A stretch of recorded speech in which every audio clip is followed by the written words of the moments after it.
that you guys heard in the spring of 2024, like, oh, he has a middling arm, he has middling athleticism. You guys can see that that's not true. He has all the physical ability he needs. They obviously like him as a leader. There are things that he has to work on, of course. The mechanical things have been the thing that, we've has been zeroed in on some decision-making stuff. But, yeah, there's no reason to pull the plug on the kid. Now we're live on YouTube. Get the flag.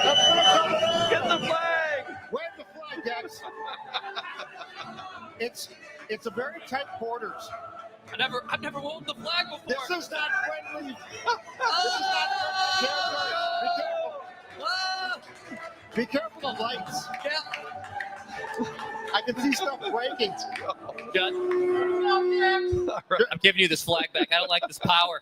There's not enough room for a good wave of the flag. That's the problem. No. So let's reset here for welcome to the Purple Daily YouTube channel. Those of you who've been hanging out with us here, thanks for your patience. We are live at Buffalo Wild Wings in Roseville here for the next Purple Daily Unplugged event, powered by Pepsi. We appreciate Pepsi and B-Dubs for having us out here. The sports dad, Judd Zulgad, Declan Goff, Phil Mackey, and as of yesterday, full-time Thor Nystrom at Score North. And we're giving away the Pepsi tailgate kits to members of the audience that have questions and comments. So come on up, tell us what your name is, and fire away, man. Yeah, I'm Weston, and I'm going to follow that guy up because I don't think JJ is getting enough hate. Yeah. Through 5 games, less yards than Christian Ponder, more interceptions. So why should we hold out hope for JJ over Christian Ponder over 10 years ago? Hmm? Well, because he has physical attributes that Ponder doesn't, and he leads. JJ is number 1 in the NFL in drop rate by 3.5% over the second guy. If you even brought him to second place in that, the counting stats that you're going to add to your point, that you're not going to be in the same sort of neighborhood that you are right now. I mean, it's not wrong that he has stuff to work on, of course, and we've talked about that, but it hasn't been as bad, I think, statistically as the stats would lead you to believe. Go ahead. Here's the bad news, or off your point. 10 years ago, I didn't give up on Ponder at this point. Like, I gave Ponder a year. It wasn't till like a year and a half in where it's like, okay, it's not going to work. But, I mean, I don't think – correct me if I'm wrong. If you gave up on Ponder after 5 games, you win. But I don't remember giving up, or I don't remember us turning on him in 5 games. It's just too small. So, and look, McCarthy could be a complete bust. Who knows? But the reality is you got to give this time. And if you trust O'Connell at all, I will say Kevin O'Connell gives the Vikings, even if he's not calling the greatest games at times for JJ, he gives the Vikings a lot more hope as far as the infrastructure of the building than Christian had. To your point there, I love that you brought up because Ponder is if you're out on JJ or you're trying to rush to deem him a bust, and you're going to put the Ponder numbers next to the JJ McCarthy numbers. We didn't know after 5 Ponder games. We didn't know after 10 Ponder games, maybe 12 Ponder games, but it was into the second season, right? Yeah, and you have to give a certain amount of runway. But what I find fascinating this week with some of the national media people, with fans, with even some local media people, this rush to be the first one to nail that he's a bust. 5 games. I am slamming my hand on the table. I had I don't want to like dignify him with naming his account, but there's a former NFL scout that chirps up on Twitter every once in a while with a pretty decent following, and he jumped in yesterday and said, I called him a bust before the draft process. Like, okay, did anyone nail it when he was in high school? Was there anyone that saw 8-year-old JJ McCarthy and knew that he was a bust when it's? Why can't? Okay, so you think he's a bust? Whatever. Maybe I'm an idiot. I want to see like 20. I want to see like 20 more games. Why do we need to rush to be first to deem him a bust? What are you quickly moving into as a solution? No, if there was like an immediate better solution, and you're saying, hey, listen, if we don't move off this now, then we're going to miss out on this rare opportunity to sign Lamar Jackson. That's not happening. Yeah. So just let's chill, be patient, and let this play out. I mean, I got to rewind. You're talking about Daniel Kelly, or as I call him, Daniel Stolen Valor Kelly. He was a coffee boy for 1 year with the Jets and in the 80s, and ever since he calls himself a former NFL scout. And by the way, if anyone wants to check out that guy's quarterback rankings, that class, because he wants to pat himself so hard on the back for ranking McCarthy low, his QB1 in that class was Spencer Rattler, if you can believe it. And his QB, it was either QB2 or QB3, was Joe Milton.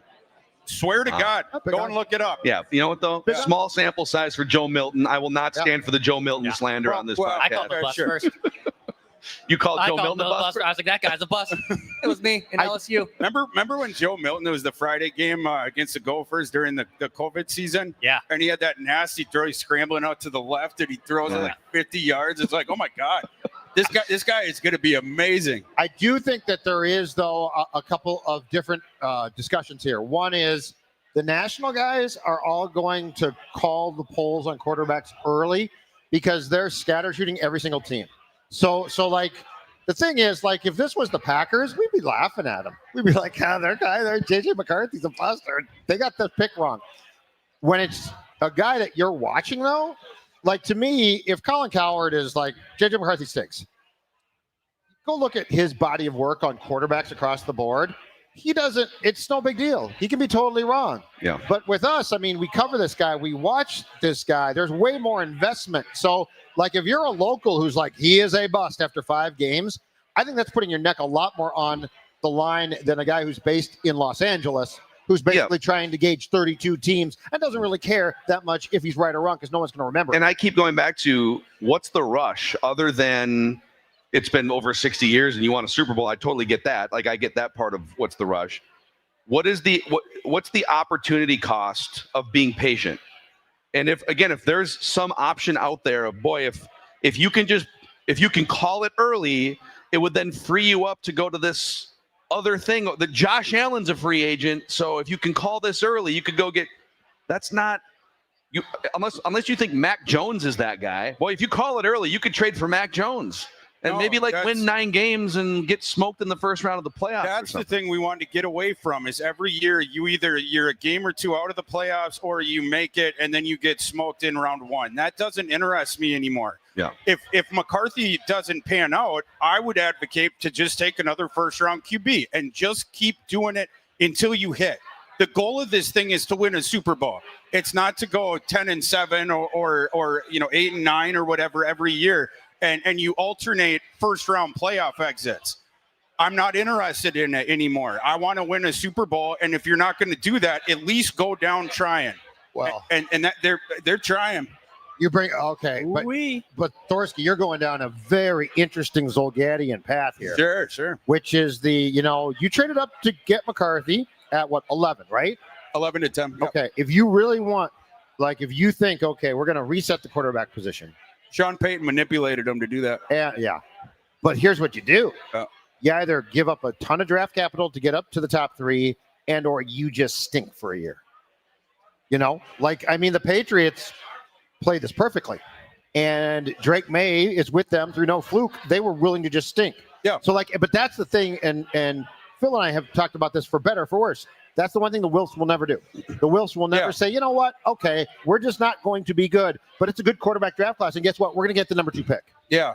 Well, next year you have to ride it through with McCarthy for another year, and if the JJ haters are right, well, great. Then you play them, you bottom out next season. Yeah. That's when there's a good quarterback class in the draft.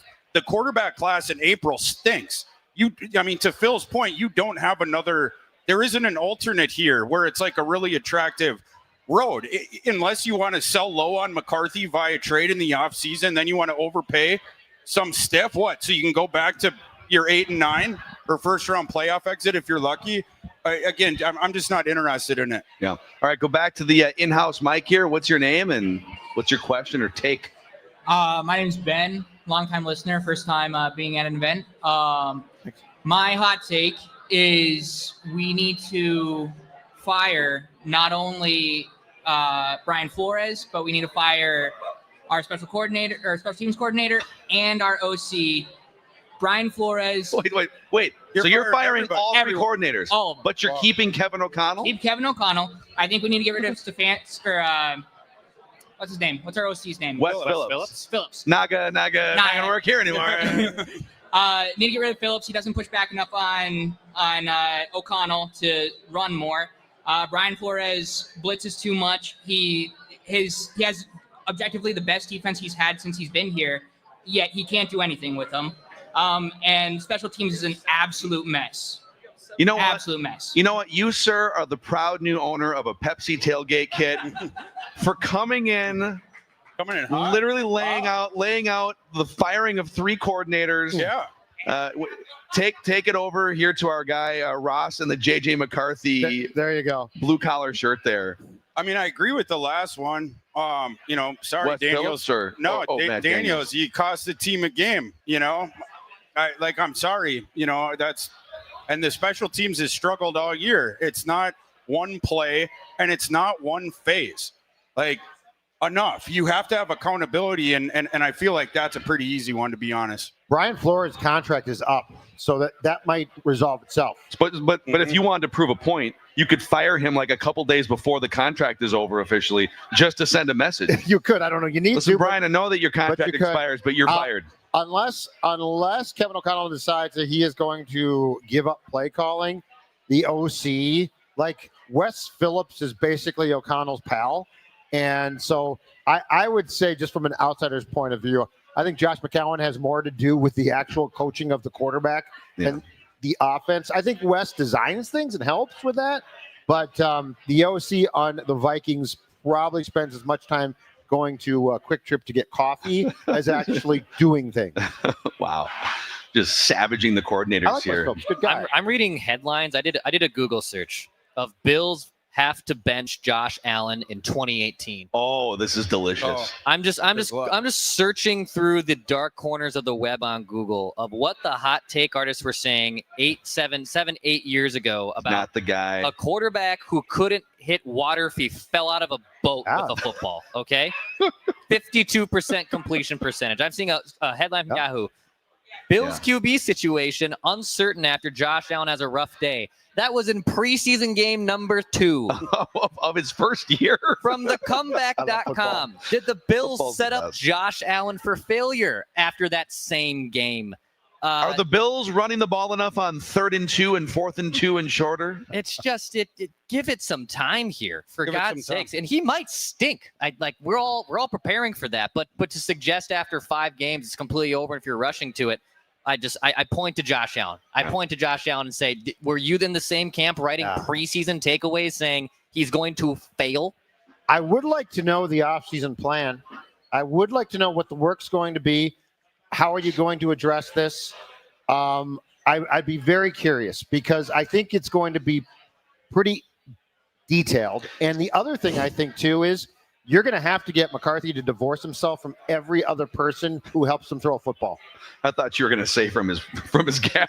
No, they're not married, dude. They're dating.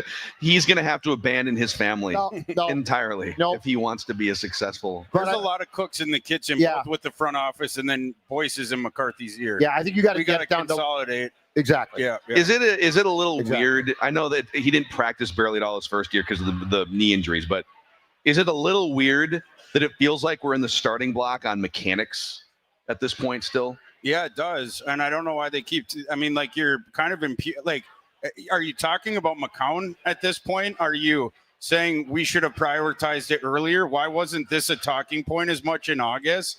It is very confusing, and it does seem very sort of finger pointy, where the idea was to have the roster elevate the quarterback, and what it has become is everyone pointing the fingers at the quarterback for, that's the reason.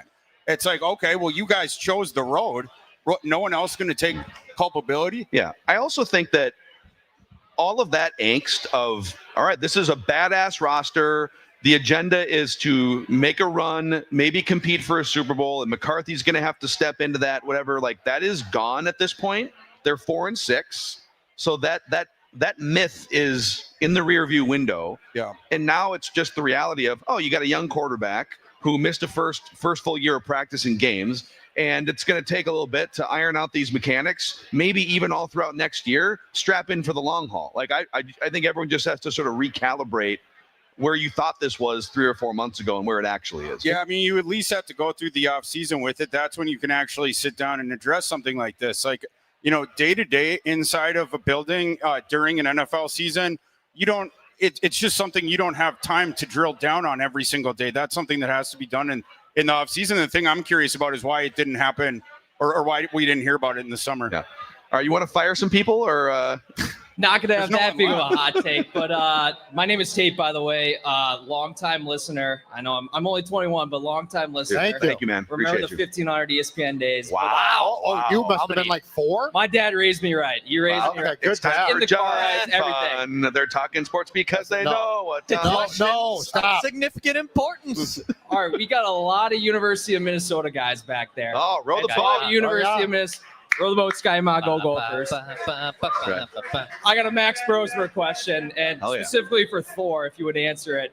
Do you think, whether it's on the Vikings or I still believe in JJ McCarthy fully, but do you think that Max Brosmer, either somewhere else or here, could be a starting caliber quarterback? I think he's going to be a good QB2 for a long time. And if he gets a shot, you never know, right? Like, the whole Brock Purdy thing. And Brock Purdy was Mr. Irrelevant. He's literally one pick away from going undrafted.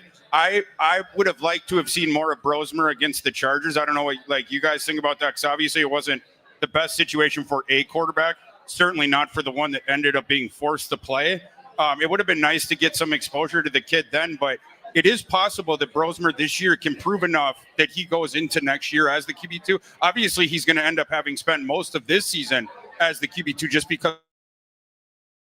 he get that shot. But yeah, I absolutely think he profiles as a long-term QB2. Let's go.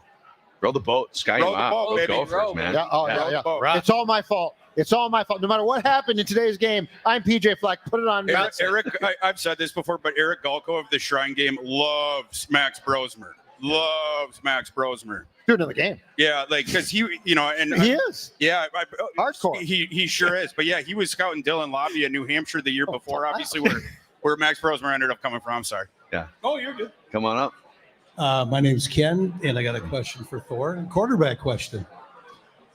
Who, as a rookie, holds the most interceptions in a year as a rookie? Is it trivia? Yeah. Do you know the answer? Is I do. it Peyton Manning? Peyton Manning. Yeah. 28. Yeah. He turned out pretty good. Yeah. Absolutely. JJ's got. He needs 20 more. He can get there. You got to have patience. Absolutely. Got to have patience. Yeah. Got to trust the Bill process. Polian has said, though, the GM of the Colts at the time has said, in retrospect, we never should have played him in his first year. He's Bill like, Polian. I would not play a rookie quarterback again. Can So, Dex look up what was Twitter saying in 1998 when Peyton Manning was throwing 28 interceptions? This guy's garbage. yeah. He's In about- fact, go into the newspaper archives. That's what we need, Dex. You go find the newspaper archives, the microfiche, and just go through it and find what they're saying about Peyton Manning back in '98. Okay, I think Thor on one of these browsers here has the last ever thing that you wrote for your previous employer, fantasylife.com, was a 2026 mock draft. So who do you have the Vikings selecting right now in the 2026 NFL draft? I have them taking Clemson cornerback Avion Terrell, who is A.J. Terrell's brother. A.J. Terrell, former Clemson cornerback as well. Avion is not as tall as A.J. was. A.J. is 6 foot or a little bit above.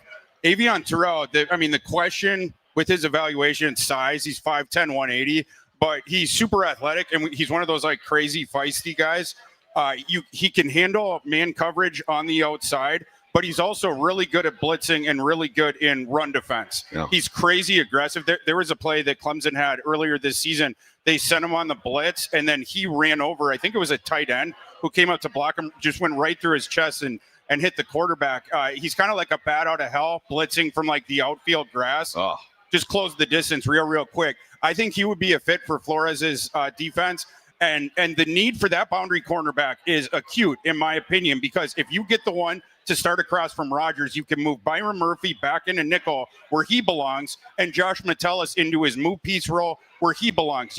This season, you are playing down both those guys. You're playing them sort of out of position because you made the mistake of trusting Jeff Okudah. They literally have 3 cornerbacks on their roster right now. Yeah. Because they pieced out Why did they Dwight cut McLaughlin. McLaughlin and they keep Jeff Okudah on the roster? Jeff Okudah stinks. He's unplayable. He's IR. Though. He's on IR, so they needed to So clear a he's off, spot. But yeah. I mean, give me an So eraser and a it's pencil. Wait, for but Random over Moreau.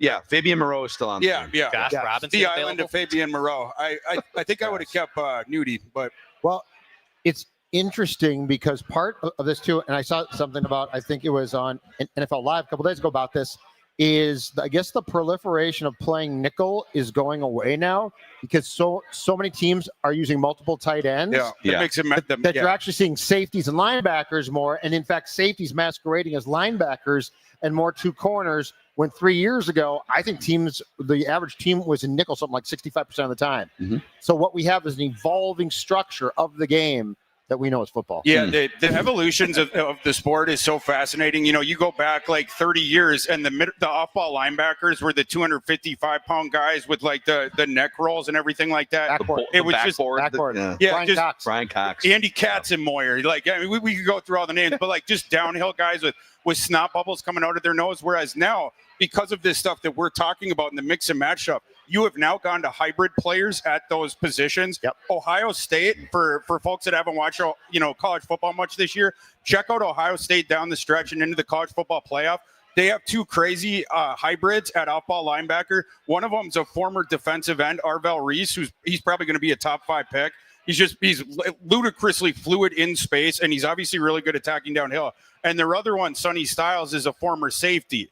Right. And so like these smart teams, smart defensive coordinators are starting to move sort of these hybrid athletes to off-ball linebacker because they can both address tight ends when the opponent's in 12 personnel. They can also, handle the running back out of the backfield. They can spy, they can blitz, etc. The multifaceted guys becoming very valuable.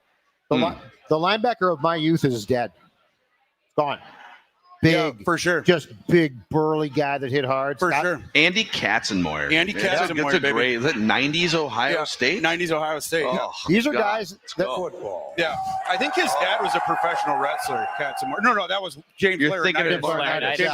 Yeah. That was an Animal who made the one time we did Radio Row Super Bowl, and Animal. Animal came up to you guys? Oh, what a rush! These are guys that went to class, concussed, and didn't care. Yeah, that's true. That's very true. Yeah. I Okay, got come more step on up here. Yeah. My name is Bryce. Bryce. I want to start off with I am a McCarthy believer. I want him to succeed, but I think at the end of the season, we can all agree that we need to bring in another quarterback to kind of challenge and elevate him. So I guess it's a question for the panel. Who do you think that we could bring in at the end of the season that would actually not only plug into Kevin O'Connell's offense, but be a viable backup in case McCarthy doesn't play well or gets injured again? Yeah. It's a good question. Haven't scoured through the contracts of quarterbacks, but I think that this is going to, Let's see here.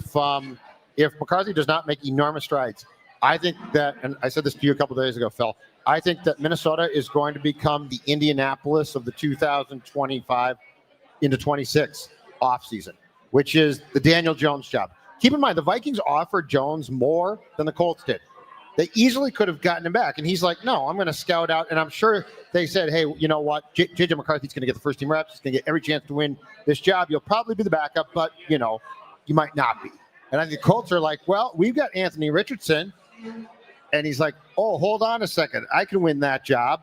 And so I don't think the Wolves will, if McCarthy continues to scuffle, I don't think the Wolves will allow the Vikings to go in with any type of like, here's Sam Howell for you. Or here's Carson Wentz for you. So are you saying that when you compare it to the Colts, because the Colts wanted Daniel Jones, I think, to push and beat Anthony Richardson because they thought they were a better quarterback, more accurate quarterback way.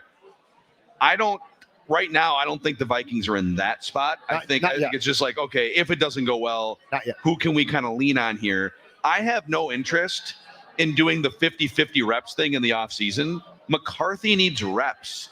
So if you're bringing in a back, let's say you're going to do let's push him with a veteran quarterback thing. Okay, well, semantically, whatever word you want to use, if you want to use push, that's fine. But I want the backup quarterback taking second team reps so that McCarthy can take 100% of the first team reps, starting in OTAs, mini camps, Judd's camp notes, etc. And the way that the Wolves work, though, if these last 7 games don't go well, I think they're going to put pressure. I think O'Connell could be on a hot seat if he's like, I am doubling down on McCarthy, although we have not seen a reason to, and I'm not going to bring in a quarterback to challenge him. The comments are asking about Will Levis. Would you bring in Will Levis? No. Kevin O'Connell doesn't even like him. No, not Will Levis. A guy like the audience laughed audibly here. Flacco, or like O'Connell. Somebody like that. And if nothing else, McCarthy by definition has durability concerns at this point in his career, right, with the injuries. So right. I think the Vikings, I'm not going out on a limb here, they would do it differently with the backup quarterback. It wouldn't be Sam Howell because you got him for a negligible price on day 3 of the NFL draft, which is what happened in April. And then they decide too late, Sam Howell, we definitely don't want to see him play in a regular season game. And they recouped the cost at least, and then they end up signing Carson Wentz. But you got to sign someone that at least isn't going to, that would be better than Carson Wentz if he's has to play. If I could go back in time right now and find out about 3 different things that happened that transpired in the spring and summer, the Vikings handling of the backup QB would be one of the first ones. Yeah. I think it was botched beyond belief. I think when Daniel Jones, I think the Darnold thing was just a show. We'll offer you a contract. It's not going to be that much. Yeah. And he's like, okay, peace out. That's fine. I think the Daniel Jones thing, though, I think when Jones is like, that snuck up on him. It snuck up on him, and I don't think that they handled it well. And I do not think for one second there is no fiber in my being that believes that Kevin O'Connell said, oh, Sam Howell, cool. Yeah. Kevin O'Connell treated Sam like he was the plague. Yeah, and and that was their plan heading in, obviously, was to have Jones on this team as QB2. Yep. It is kind of interesting that you go from that and this chunk of change, $1 million more than he was offered by Indianapolis. Now that's out the door. You replace him with a guy who's still on his rookie contract, right? A day 3 pick, who is, I think it was less than $1 million cap hit. Where did all that money go? And who is the guy in the room pushing for a pivot that hard? Where now, it's interesting to think about because obviously that one did not pan out. Yeah. By the way, we're hanging out here at Buffalo Wild Wings for the YouTube audience right now that's just jumping in. Buffalo Wild Wings in Roseville. Pepsi is powering this Purple Daily Unplugged event, and we appreciate the hospitality here. We got Thor Nystrom in the house, Judd Zolgad, I'm Phil Mackey, Declan Goff over here. And we do have another Pepsi tailgate kit or 2 to give away, so come on up here. Earn your tailgate kit. We got 2 left. Boys, how's it going? What's going on? Good to see you again, man. Good. How's the poker game, Phil? So we talked to Mike from Coon Rapids. Yep, we talked at Running Aces.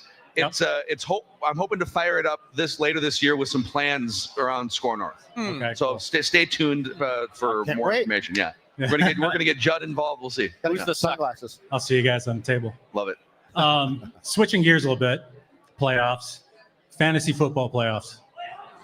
Okay, 3-part question. Who's your biggest bust that you guys drafted? Gosh. Who do we need, and this is part for Thor here, who do we need to get a deep run into the playoffs? And I actually got a kind of a trivia question. Name the 3 NFL teams that don't represent a specific city or state. The Commanders. Well, Washington, D.C., technically it's a city. It'd be a city or It's a New England, the New England Patriots. A territory? They don't represent. They don't represent a city or state. A specific city or state. Meanwhile, I'm going to take care of question 1. Okay. My biggest buzz with Neighbors. It sucked when Neighbors got injured. Or the fantasy buzz. Yeah. Well, there's so many. I'm sure. Is this would it be the New York teams because they're in New Jersey? Is it like a trick question? No, because they represent New York still, despite the fact they don't Isn't play. DC though technically a territory, not a city? What? Who do we have? Carolina. Oh, Carolina. Yeah. okay. One more, but it's pretty tough. Texas, San Francisco. Well, San Francisco, Santa Clara. We're not doing that. It's not that. Not the Raiders. The Raiders are, I guess, Seattle. By the way, come get your Pepsi tailgate kit over here. Jumping the crew here. Let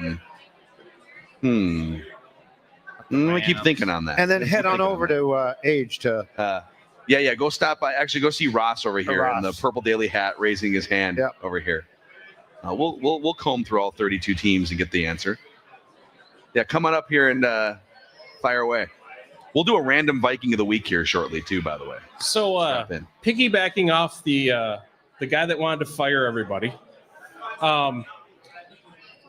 Say we lose. Are you firing people too? No, I'm not firing people. Okay. I just want. You can if you want.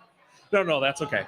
I just want to bring up the fact that if Flores decides not to come back to the Vikings, do we look at like a Wink Martindale with Michigan to come in to run that same type of system here? And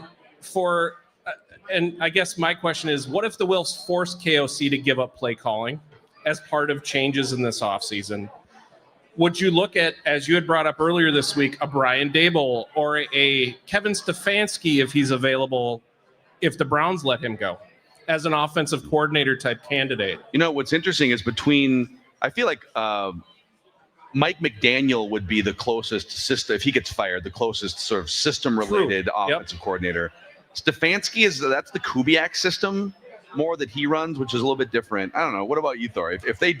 If Kevin O'Connell was open-minded to bringing in a new offensive coordinator, maybe even to call plays, but we don't think he's going to give up play calling duties. Well, with the way that he worded it, if the ownership tried to pull it from him without his consent, I think he would call one of his media contacts and try to force the trade out.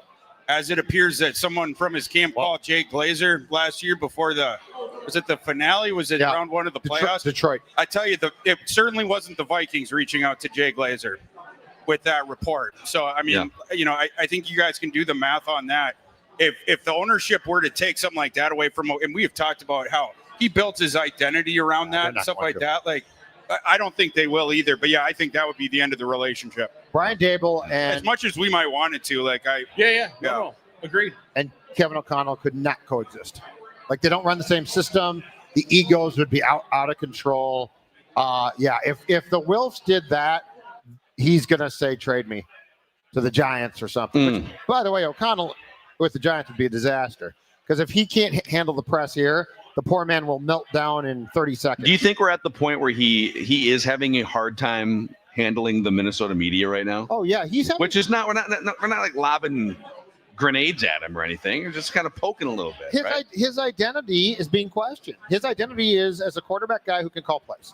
And so far, it's been, for the most part, even with the playoff losses, smooth sailing. Yeah. And now it's not working. I mean, part of the reason why he's talking so much about McCarthy's mechanics is he's trying to tell you that he's working on, like it's like if he was a mechanic. He's working on a car and it won't start. Yeah. Well, the mechanic's going to be like, well, I mean, clearly the car. I mean, look at what's wrong with the engine here. I mean, what am I supposed to do?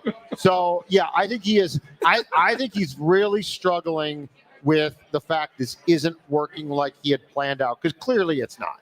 Yeah. Okay. Thanks. Yeah. No, appreciate you, man. Come on up. Good stuff. All right. My name is TJ. I have a hot take and a question. My hot take is that JJ McCarthy is going to outplay all of our former Vikings quarterbacks that start this weekend. Okay, so Cousins, Darnold, and Daniel Jones. He's going to be better than all of them. Yeah. And my question for Thor is, TJ Hawkinson is sucked ever since we got him. Who can we get to replace him? Do we have any of those tailgate kits left, or are we out of them? No, there's one left. There's one left. All right. Pepsi, the Pepsi tailgate kits here at Buffalo Wild Wings. Go see our guy Ross there. Love it. Yeah, Hawkinson, that's disappointing. And, I mean, seems like this could be the last year for him here. As for replacement options, if you're going to do it in the draft, my suggestion would be Kenyon Sadiq from Oregon. But if you're going to do that, you're going to have to take him with your first-round pick. But this is where you could do some three-dimensional chess, because Kenyon Sadiq hasn't been used down the field at Oregon. And even though he's going to test as a stud, and people know he's a good blocker and he's good with the ball in his hands after the catch, predominantly to this point in his career, it's been manufactured touches. It opens up the possibility that he might fall into the late teens, early 20s. And if you are picking like at 11, I mean, you could try to pick up now day 2 pick. You do the thing. You couldn't drop back as far as the Rams did, taking Atlanta's first-round pick, but moving down 10 spots in the first round, you could get paid off quite nicely. Although, of course, that brings up, do you trust Kwesi to do that? No. It's evoking the trade down out of the spot for Kyle Hamilton. Yeah. So I do not want you bailing on. I know that there's a strategy among some really good GMs to move down, accumulate more picks. Yeah. I think you need to prove that you can get the picks that you have right before I'm like, yeah, let's have some more fun and bail down. So 0% chance. So Thor, what do you think? Give me right now this. What do you think the top 3 positions of need going into the draft are for the Vikings? Because Phil and I went through this exercise a couple days ago. Yeah. Like, it's a long list. Like, you Yeah. can pick a lot of positions. So as you build your big board, which will be glorious, I can't wait to see it, what would you say are the top 3 positions of need right now? I say cornerback, safety are going to be at the top of my list. My answer before had been center at that point, but Randall, maybe we're feeling just a little bit better about him. I might say ideal after that, pending the Hawkinson thing, because obviously that would open up a big one. But Yeah. I'm kind of expecting them to cut both their free agent acquisitions. Okay, so there's James Cook as we watch Thursday Night Football here with like a 35-yard rushing touchdown. Dude, the Vikings have had one 20 or more yard rushing touchdown in the last 3 years.